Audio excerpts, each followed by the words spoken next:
guys, welcome back to my channel, and today I am actually going to make a wonderful cookie. We are going to make a shortbread, but a lavender shortbread, because I love the smell of lavender. I love to decorate with lavender, and I love to make bath and beauty products with lavender, but I don't cook with lavender that much. And did you know you can cook with lavender? It's such a wonderful spice, herb, whatever you want to call it, but it is an herb. It's a perennial that I get in my garden every season, and I dry it, and you can cook with it. So I'm not really sure if you guys like these videos where I talk and walk you through it. Let me know in the comments, or if you rather have me just do the process and talk over, or if you rather just have a video with the directions written out.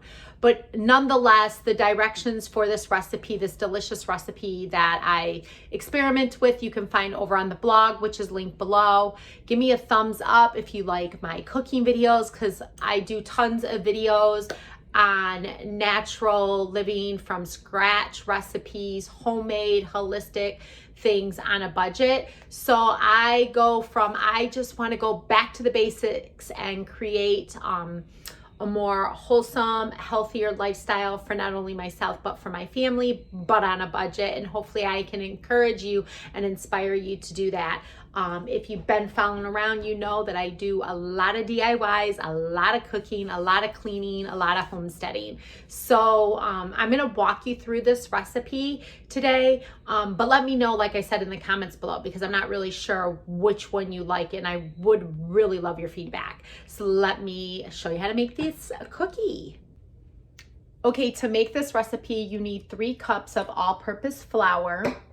You're going to need a teaspoon of salt, and I'm using pink Himalayan salt. You can use any type of salt, but this is the salt that I cook with, and I've never had any problems with it. Organic sugar, you can substitute this with maple syrup or honey. I'm just choosing to use sugar because this is an old recipe that I'm adding lavender in it, and another ingredient that I forgot to mention. You'll need some vanilla extract. And of course, you will need your lavender, dried lavender. Now you can buy this in the store, but you can also dry it as well too. And I have a blog post on how to dry herbs and things like that. And as you can see up there, I'm drying some cilantro and sage and parsley, and I believe rosemary. I'm not sure what the other one is, but I'm drying those out because I'm going to put that in my spice cabinet. Now, I don't want the buds to be thick like this, so I'm going to grind this up in my coffee grinder, or you can do it with a pour in pesto or more in pesto, where you just kind of crush it because you want it really fine, like powder. So you can do that as well. So I'll show you how I do mine. You're also going to need 3 sticks of butter. So I'm using the Kerrygold butter. This is right here, this is a cup. So a stick of butter is usually a 1/2 cup. So with both of this together, this makes 3 cups of butter. And you want this room temperature and soften. And then the last ingredient that you're going to add to this, I'm adding a 1/2 cup of sourdough discard. My discard, as you can see, or I should, yeah, this is my sourdough. It's bubbly, so you want this freshly fed within a few hours, so 4 to 8. If you fed it the night before and you're making these in the morning, you're good. But you want a 1/2 cup of this. Now, if you don't do sourdough, you just omit this, but you're gonna grab a 1/2 cup of that and add it to the batter as well. Okay, so I thought I'd show you the more in pesto technique, but basically you just need a more in pesto. I purchased this, actually, it was brand new at a secondhand shop. So you can always find odd things like this because people either don't like using it or they don't know what it's for. But I'm going to show you how to do it in here, but you can also use a coffee grinder to do it, to chop it up to make it like a powder. So basically all I'm doing is just crushing it in the bowl till it's a powdery like texture to add to my cookies. Now, there are some recipes out there where you can make a lavender simple syrup and add it to it, which I'm not opposed to that. We're just gonna go this route because I just want this to be in here, and I want that vanilla flavoring, and I want that buttery flavor, because that's what a shortbread is basically, a buttery texture. And then we're just adding the benefits of the sourdough discard, the health benefits of it. Plus I have a lot, and if you have a lot of discard, this is a great recipe to do that for. And like I said, you don't need, all my cookie recipes I add discard. You don't need sourdough discard to make your cookies. I just choose to put it in there to give it a little bit of extra health benefits, and to use up, because I don't like wasting anything. If I don't give it to my chickens, if I can't compost it, it needs to go into something. So basically I add it to my cookie recipes, and you know, anything else that is a discard that I can think of, like, would this sound good in there? So I encourage you, if you are a sourdough lover, maker, starter, brewer, whatever, just to find ways to use up that discard. And there's so many recipes out in the internet world, but there's a lot of recipes over on my blog too. And as you can see, you get that texture, that ground up powdery texture, and that's what we want. We want that. We want that. And these cookies are great for a birthday, holiday, anytime. This time of year when I'm making these cookies, it's perfect for a Valentine treat, because everybody likes something with purple. You can decorate it with some purple sprinkles or some purple sugar or purple. You can even make a purple dye and put it in there too as well. So yeah, the possibilities are endless. So once that's all done, we're going to start assembling our cookie together to form our log. So there you go. There is our powder. Okay, so in my stand-up mixer, I'm going to add my paddle attachment, and then in there I'm going to add that lavender powder. I'm going to add my sugar, and then I'm going to add my butter, and I'm going to cream it so everything is blended together and spreadable. Now I do live in a quite chilly house in the winter time. I guess that's the not so good thing about living in an old house. So sometimes it takes a long time for my butter to get room temperature, which is about 68 degrees, but some parts of my house is about 65. So we're gonna try to cream this in here with this paddle attachment. And then once that's creamed and mixed together, we are gonna go ahead, yeah, everything's good.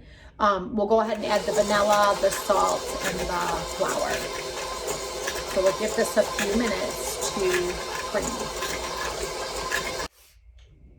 Okay, once I put the butter in there, it kind of got stuck to my paddle, so you'll need to use a spatula to remove it from there, because you really want it to spread all over.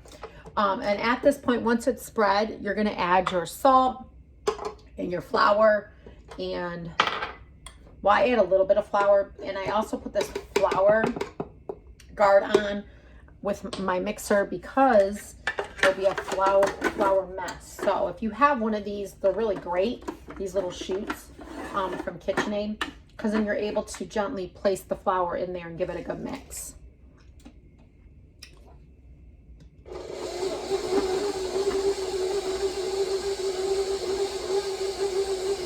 Okay, we're gonna go ahead and add that vanilla. I'm adding 2 heaping teaspoons of it. I love vanilla. And then we're gonna add that 1/2 cup of sourdough discard.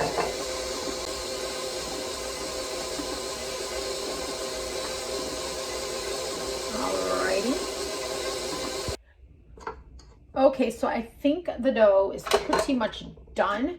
It's forming a ball in my mixer. So I'm going to clean my paddle attachment and then roll these out, because we want to shape them. You can shape them into circles, you can shape them into hearts, whatever your little heart desires. But see how the dough is thick, but it's where you could, it's like Play-Doh. So that's what you want. So we're gonna go ahead, and you can do this on a baking mat, you can do this on a floured surface. You're just basically gonna roll this out and start shaping it like you would do a sugar cookie. And then you're gonna place it on a parchment lined cookie sheet, because this is gonna go in your refrigerator for about an hour, so it can really form and get really cold. And this is a great time to do your long ferment with your sourdough discard too. So you can actually put it in the refrigerator a little bit longer before you bake it. So let's go ahead and do that now. Okay, just a teeny bit of flour. You don't want a lot, just so it doesn't stick to the surface. Or you can use like a baking mat. I don't have a baking mat, so unfortunately, I'm just gonna put a teeny bit of flour on my surface and take my dough out, and then I'm gonna roll it out. And I want this about probably, I would say 1/4 inch thick to maybe a 1/2 inch. This should make about 2 dozen of the shortbread. And you can do it in any desired shape. It can literally be little circles if you choose. It can be squares, it can be hearts, it can be stars, whatever your little heart desires. And you're going to place this on a parchment lined cookie sheet. So you're going to do this 2 dozen times and roll it out till like it's 1/4 to a 1/2 inch thick. Okay, so I found these little vintage cutters in my baking drawer, and I'm basically cutting them, and you can tell it's 1 inch thick, but every time I pick it up from the bottom, it makes it where it's like gonna crumble. So I'm gonna use this cookie spatula to transfer it, and that seems to be working. And then I have a little heart, 'tis the season.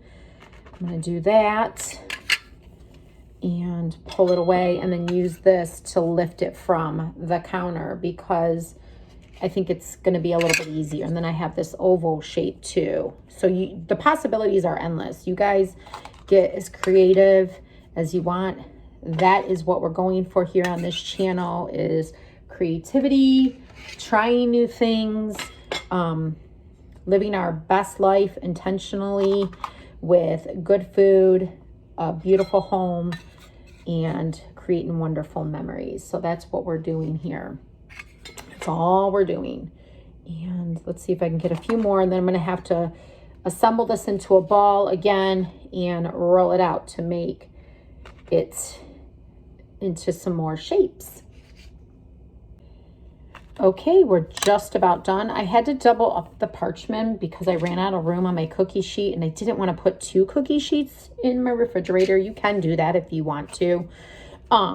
But I did have to double up on that, and I'll show you what I mean in a minute. So I'm just getting rid of the last bits of dough here by creating my little shapes and placing them on the cookie sheet, so we can cover it with saran wrap, and then we're going to let it get nice and firm in our refrigerator. And this is, like I said, this is the time where we can do that longer ferment if you're using sourdough, but you want it in there for at least an hour before you bake it. So you do have to do some planning with this cookie recipe, which is okay.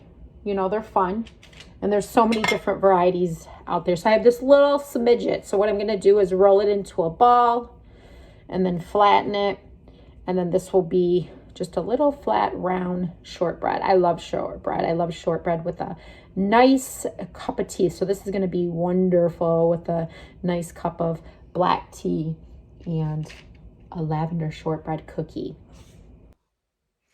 Okay, like I said, I did 2 layers of this parchment. So underneath is the 1 layer of the shortbread cookies, and then the top layer is the other one. I think it should be okay. I just don't want to use 2 trays, but you can use 2 trays if you choose. I'm going to cover this all with saran wrap, and I just get this industrial saran wrap because I use it for so many things, to ferment bread, to cover cookie dough, to cover shortbread cookies, you name it. So I'm going to cover that up really good so nothing dries out, and then put it in the refrigerator. And then I'm going to go and tackle cleanup and things like that while these are fermenting and chilling in the fridge. and then we'll be ready to bake them in our oven and enjoy them this season. So yeah, so let's go do that right now. Okay, I'm gonna go ahead and preheat my oven to 350 degrees to get these cookies in here. And they fermented a little, well over an hour. I had them fermenting in the refrigerator. So we're gonna pull those out when it gets close to 350 and start baking them. Okay, I went ahead and pulled these out of the refrigerator, and then if you are following me the whole entire time during this video, is I went ahead and put half on the cookie sheet lined with the parchment paper, and then I put the other half over there because we're gonna bake the first batch and then come and bake the second batch on the same pan while those are cooling on a cooling rack. So once the oven is ready to go, we're gonna put this in the oven for about 20 minutes. I like to turn it halfway just so it can evenly cook. And I put it in the middle rack. So, and I do have a gas stove, so to kind of help you, but I'm putting it in a conventional oven. Conventional, am I saying that right? I'm not sure. But I'm gonna put it in the oven to bake it for about 20 minutes total. Halfway, you're gonna see me turn it clockwise and cook it for an additional 10, and just to check, I want them golden brown. All right, we're ready to go. We're gonna bake these for 20 minutes, 10 minutes. We're gonna turn them halfway and then cook them for an additional 10 till they're golden brown, and then put in the second batch. Okay, let's turn these clockwise, or I guess it really doesn't matter, counterclockwise, whatever tickles your fancy. And then we're gonna cook it for an additional 10 minutes and they should be ready to go. Okay, batch A is done, and I was styling it for the blog, so I was taking pictures of it, but I did taste one. They are very buttery and they have a touch of sweetness. I can't really necessarily say I taste the lavender, but I definitely taste something sweet in it, more than just the vanilla and the sugar. So very buttery cookie and delicious. And over here I have this batch cooling. I was thinking maybe trying a different flavor, like a rose or a citrus, or even like a chocolate shortbread. That sounds all amazing. If you know the Girl Scout shortbread cookies, I forget what they're called. I think they're called trifoils here in the Midwest. They are delicious and one of my favorite cookies. And this is what these taste like. So this is our last tray of these lavender shortbread cookies. And let me tell you, they smell amazing. They look delicious.